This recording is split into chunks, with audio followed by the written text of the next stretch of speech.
I still remember my very first Arangetram rehearsal. It was the first class I had had that was only my teacher and I was very nervous about it since for the last 7 years I had been dancing in a group of 3. The class was in my bedroom, with a glaringly bright sun and a fan that did nothing to quell the excruciating Mumbai heat or my nervousness. This was my first Arangetram rehearsal, the start of my prep to one of the most important events in my life so far. I was wearing a white kurta, a pink salwar, and a yellow dupatta with blue flowers on it. Peak of fashion. I know. As I stand here saying these words, it's unreal that my Arangetram happened more than a year ago and that my first practice was almost 2 years ago. Where has all that time gone? Where has that sweaty, sticky nervousness gone? How is it that I am here now, standing in front of all of you, talking about this, even though a part of me feels like I'm still 16, standing in front of my dance teacher, waiting to start Namaskar? Namaskar is how anything starts in dance. A practice, a performance, or just having fun. It is also how a dancer closes any duration of dancing. Bharatanatyam is one of the classical dance forms of India. In this form, the dancer holds a pose named Aramandi or Ayatamandalam, in which they form a rhombus shape with their legs. Their arms are held at shoulder height, with the elbows bent upwards. As a dancer, I can tell you this hurts a lot. When we used to practice as 9 or 10-year-olds and we used to get done with the choreography, we used to hold our arms and massage them and pant because of how much it hurt. We were also extremely dramatic as 9 and 10-year-olds, but that's a different story. Sometimes, if I haven't practiced for long enough, my arms hurt all over again. But back to my Arangetram.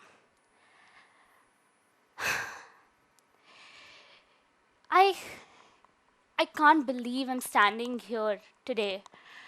I mean, I remember waking up at 6 a.m. every Saturday morning to go for 2-hour morning practice sessions. I remember getting home from school and immediately getting dressed for dance because I knew I wanted a perfect Arangetram.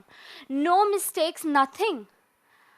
I ended up missing a lot of school also because I wanted a perfect Arangetram. I was so driven.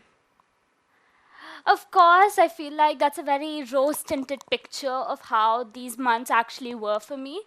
The week of my Arangetram was also our week of scheduled tests in school. So I was extremely stressed and extremely burdened because I want my tests to go well, but also I can't forget anything on stage. What if I can't improvise and I start crying? What if my sari rips somehow? What if my gungroos break? But it all happened. Somehow it went well. There are 7 items performed in an Arangetram. One of them, the longest, is usually performed in Abhinaya, which is sort of like pantomime with facial expressions and gestures, except your gestures are very specific. For example, if I do this, it means demon and only demon. And if I do this, it means garden. Our choice for this long storytelling item was the Dashavatar. The Dashavatar, the 10 avatars of Vishnu. As you can imagine, it's a very long story. And since I was a solo performer, I had to act out every single action and reaction. I would go to stage left as character A, proclaim something, and then go to stage right as character B and react to what character A said. It was extensive. The Dashavatar during my Arangetram was almost an hour long. I remember this one part being particularly difficult for me, and that was the end of the Narsimha avatar.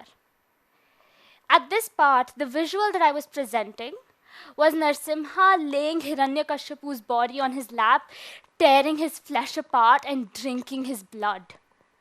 It's very intense, animalistic, primal, and I couldn't bring myself to portray it properly. I was too gentle, or I wasn't angry enough.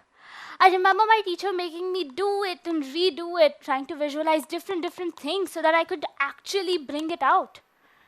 I still don't know how it went, during my Arangetram, but I do remember the audience cheering for me when I did it, so you can understand. I've learned a lot over these 12 years. I've learned how to maintain a posture, how to present myself. I've learned to understand my own body. I've learned to see language and dance as one and the same. Both are used to express. And I think that's very important. I adore Bharatanatyam. I really do. I really do. When I'm dancing, I feel like I'm present in this moment and I can feel my nerves alight.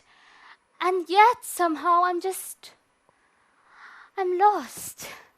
Somewhere in a world of whims and fancies.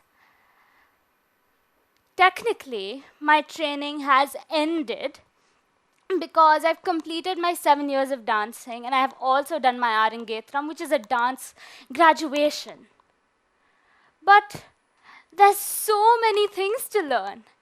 There's so many ways to learn them. There's so many performances to have had, and I don't think I could ever stop.